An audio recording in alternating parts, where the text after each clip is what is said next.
Hello students, मेरा नाम है नूतन माधव। स्वागत है आपका नूतन इनसाइट्स मैथ्स में। आज हम पढ़ेंगे कक्षा 5 के 10वें चैप्टर का थर्ड भाग, किसी भी संख्या का 100वां भाग, किसी भी वस्तु का 100वां भाग।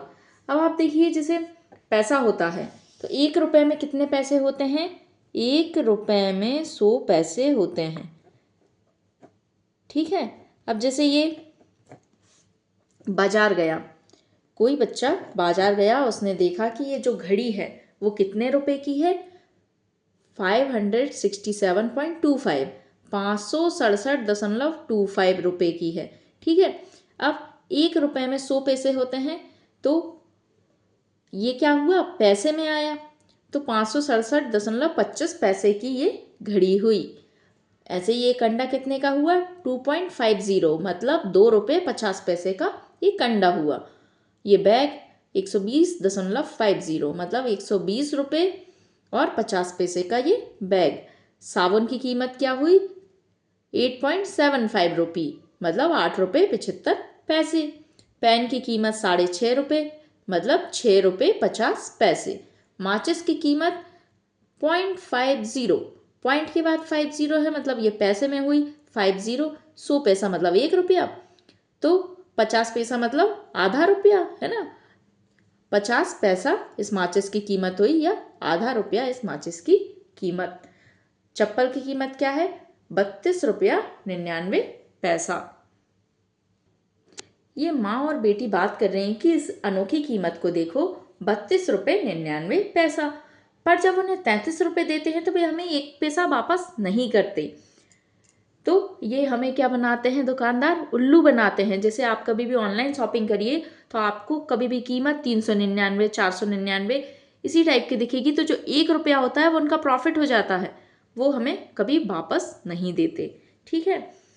तो 1 पैसा 1 रुपये का 100वां भाग है। ठीक। अब हमने उनको, ये है 1 पैसा 1 रुपये का 100वां भाग। 1 रुपये बराबर, अभी हमने देखा था 1 रुपये 100 पैसे के बराबर होते हैं। ठीक है। तो 1 पैसा 1 रुपये का कितना भाग होगा? तो 1/100 ऐसा कर देंगे हम, तो ये 1 पैसे की कीमत आ जाएगी। अब हम इसको क्या लिख सकते हैं? पहले भी हमने देखा है, यहाँ कितने जीरो हैं? 2 जीरो हैं, तो कितनी संख्या बाद पॉइंट आएगा? 2 संख्या बाद। लेकिन यहाँ तो सिर्फ एक ही संख्या है, ओनली 1, तो 1 के आगे हम क्या लगाएंगे? 0, और यहाँ लगा देंगे पॉइंट। तो 0.01 बराबर क्या हो जाएगा? 1 पैसा। तो इसे लिखा जाता है 0.01 रुपये। ठीक है। इसलिए हम 99 पैसे को कैसा लिखते हैं? 0.9 रुपये। 99 पैसे को लिखेंगे 0.9 रुपये। जैसे अभी हमने देखा था कि माचिस की कीमत कितनी है? 0.50 रुपये, या हम लिखेंगे 50 पैसा। ठीक है। जब बड़ी यूनिट में कन्वर्ट करना होता है तो मल्टीप्लाई कर देते हैं, और जब छोटी यूनिट में कन्वर्ट करना होता है तो डिवाइड कर देते हैं। जैसे हमें पैसे में, रुपए को पैसे में कन्वर्ट करना था तो हमने 100 से डिवाइड किया। यदि हमें पैसे को रुपए में कन्वर्ट करना होगा तो हम क्या करेंगे? 0.01 में 100 का मल्टीप्लाई कर देंगे। ठीक। 1 पैसा 1 रुपये का कौन सा भाग है? ये हमने देख लिया कि 1 पैसा 1 रुपये का कितना भाग है? 0.01 रुपये। ठीक। माचिस की डब्बी कितने पैसे की आती है? तो आप यहाँ देखिए, माचिस की डब्बी अभी हमने देखा था कितने पैसे की आती है? 0.50 रुपये। कितने रुपए? 0.50। लेकिन हमें यहाँ किस में पूछा है? पैसे में पूछा है, तो हम क्या लिखेंगे? 50 पैसा। ये कैसे आया? 0.50 में हम क्या करेंगे? 0.50 में हमने 100 का मल्टीप्लाई कर दिया। ठीक है। 100 का मल्टीप्लाई करेंगे तो 2 जीरो वैसे के वैसे आ जाते हैं, और ये 50 ऐसा आ गया। अब पॉइंट कहाँ लगेगा? कितनी संख्या बाद पॉइंट है? 2 संख्या बाद, तो 2 जीरो के बाद हम क्या लगा देंगे? पॉइंट लगा देंगे। तो पॉइंट के बाद यदि जीरो है उसका कोई मतलब नहीं है, तो यहाँ कितना आएगा? 50 पैसे की एक माचिस आएगी। ठीक। अब दूसरा क्वेश्चन दिया गया है, माचिस की कितनी डिब्बियां 2.50 रुपये में ली जा सकती हैं? 2.50 मतलब 2.5 रुपये, तो 1 डब्बी 50 पैसे में आती है। ठीक है। 50 पैसे मतलब दो 50 पैसे, दो बार हम 50 पैसे मिलाएंगे, 50 पैसे दो बार मिलाएंगे तो क्या हो जाएगा ये 100 पैसा। 100 पैसा बराबर क्या हुआ 1 रुपये। 100 पैसा बराबर 1 रुपये। तो 1 रुपये में कितनी डब्बी आई, 2 डब्बी आ गई। ठीक है, ऐसे यहाँ 2 रुपये बताया है तो 2 रुपये में कितनी डब्बी आएंगी, 4 डब्बी आएंगी। 2 रुपये में 4 डब्बी आएंगी और 50 पैसा बचा अब हमारे पास, और तो 50 पैसे में 1 डब्बी आएगी। तो कुल कितनी आएंगी, 4 और 1 5 डब्बी। तो 2.5 रुपये में कितनी डब्बियाँ आई, 5 डब्बियाँ। फिर एक साबुन की टिकिया का दाम है, कितना है 8.75 रुपये या 8 रुपये 75 पैसा। अब चौथा क्वेश्चन दिया गया है, अरुण एक साबुन खरीदना चाहता है। उसके पास एक 5 रुपये का सिक्का, 2 1 रुपये के सिक्के और 4 50 पैसे के सिक्के हैं। उसे कितने पैसे वापस मिलेंगे, रुपयों में लिखो। देखिए हमें क्वेश्चन में दिया गया है कि अरुण के पास क्या है 5 रुपये का एक सिक्का, तो हमने लिख लिया 5 रुपये और एक सिक्का। तो 5 रुपये का एक सिक्का है मतलब टोटल कितने रुपए हैं, 5 रुपये हैं। फिर 1 रुपये के 2 सिक्के हैं, तो 1 रुपये के 2 सिक्के मिला के क्या हुए, 1 × 2 2 रुपये हुए। फिर 50 पैसे के 4 सिक्के हैं, तो 50 पैसा को 2 बार मिलाएंगे तो 2 50 पैसा बराबर कितना होता है 1 रुपया। ऐसे ही फिर 2 और सिक्के मिलाएंगे तो फिर 1 रुपया होगा, तो 2 और 2 कितने हो गए, 50 पैसे का कितना हुआ, 50 पैसे को 2 बार मिलाया तो 1 रुपया। ऐसे ही 4 50 पैसे को मिलाएंगे तो टोटल कितना होगा 2 रुपया। या आप ऐसा लिख सकते हैं कि ये 50 पैसा है तो ये क्या हुआ 1/2 रुपया हुआ, तो 2 दूनी 4, तो ये कितना हुआ 2 रुपया हुआ। ऐसा भी लिख सकते हैं। अब आप जोड़िए, 5 और 2 7 और 2 9 रुपये। उसके पास टोटल कितने रुपए हैं, 9 रुपये हैं। टोटल हैं उसके पास 9 रुपये। और साबुन की कीमत कितनी है 8.75, तो 9 रुपये में से 8.75 माइनस कर देंगे। हमने पहले भी बताया था कि माइनस कभी भी पॉइंट के नीचे पॉइंट होना चाहिए, तो यहाँ हम 2 0 लगा देंगे। माइनस करिए, यहाँ 0 0 है तो यहाँ से क्या लेंगे, एक उधार लेंगे, तो यहाँ से एक उधार लिया, ये हो गया 10। फिर यहाँ से एक उधार लिया तो ये हो गया 10 और ये हो गया 9, ये 8। यहाँ 10 में से 5 गए 5, 9 में से 7 गए 2, पॉइंट की जगह पॉइंट, और 8 में से 8 गए कुछ नहीं, 0 बचा।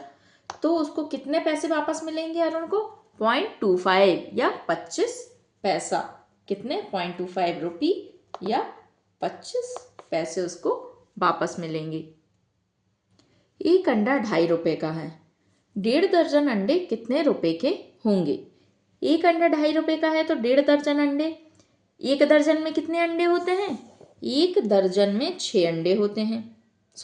एक दर्जन में 12 अंडे होते हैं, 12 अंडे। ठीक है, तो पहले तो हम 1 दर्जन निकालते हैं और हाफ दर्जन, 1.5 दर्जन है ना, तो हाफ दर्जन मतलब 6 अंडे। 1 दर्जन में 12, तो आधा दर्जन में कितने होंगे 6 अंडे। हमें कुल कितने अंडों की कीमत निकालनी है, 6 और 12 18 अंडों की कीमत निकालनी है। ठीक, अब एक अंडा कितने का है 2.50 रुपये का, तो ऐसे ही अनुमान लगाइए आप।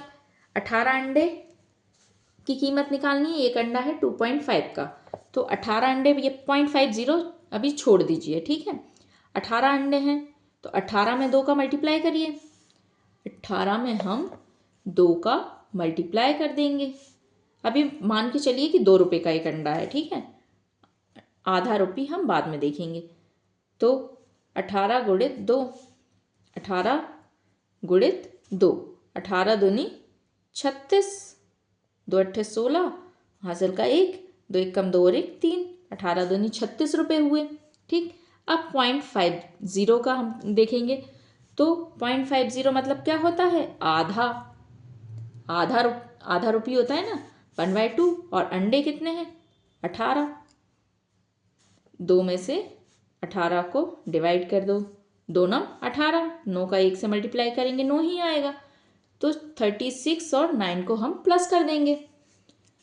9 और 6 15, 5 हासिल का 1, 4 और 1 5, टोटल कितने रुपए में आएंगे 18 अंडे? 45 रुपए में।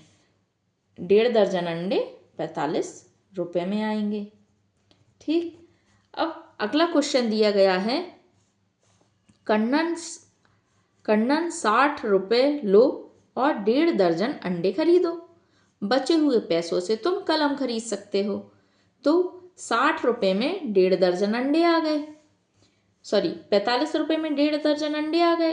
उसके पास कितने थे? 60 रुपए थे। तो 60 में से आप 45 माइनस करिए, 10 में से 5 गए 5 और 5 में से 4 गए 1। उसके पास कितने रुपए बचे? 15 रुपए बचे हैं। ठीक, बचे हुए पैसों से वो कलम खरीद लेगा, उसके बाद भी उसके पास पैसे बच जाएंगे। ठीक है, क्योंकि कलम कितने रुपए की है? 6.5 रुपए की, और पैसे उसके पास कितने हैं? 15 रुपए। कन्नन कितनी कलमें खरीद सकता है? कन्नन के पास कितने पैसे बचे हैं? अब कन्नन ने एक कलम खरीदी 6.5 रुपए की, ठीक है, 6.50 रुपए की। अब वो दूसरी कलम भी खरीदेगा तो 6.5 रुपए की एक कलम है ना। तो 2 कलम खरीद ले वो 6.5 रुपए की। जोड़ो आप, 0 का 0, 5 5 10, हासिल का 1, 6 6 12 और 1 13।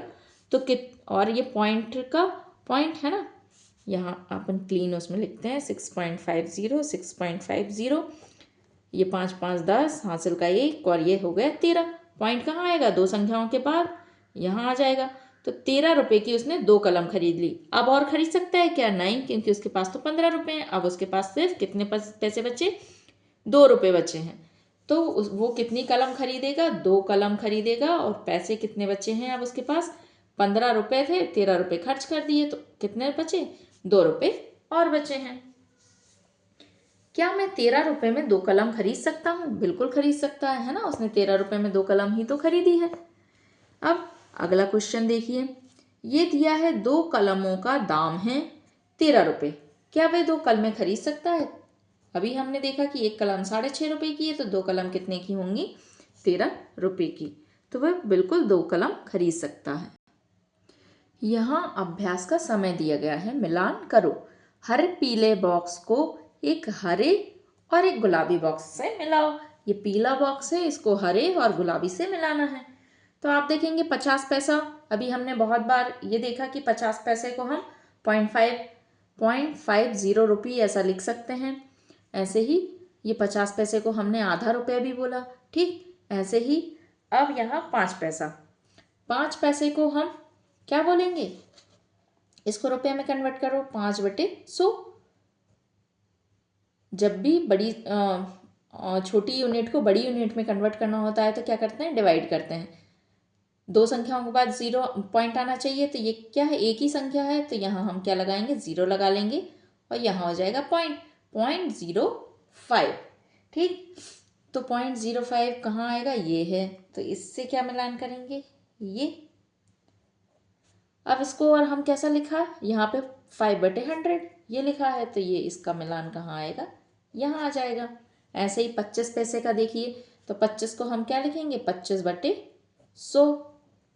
तो 25/100 कहाँ आया? नहीं दिख रहा। क्यों? क्योंकि यहाँ पे हम इसको नॉर्मलाइज कर सकते हैं। आप इसको करिए, सरलीकरण करिए।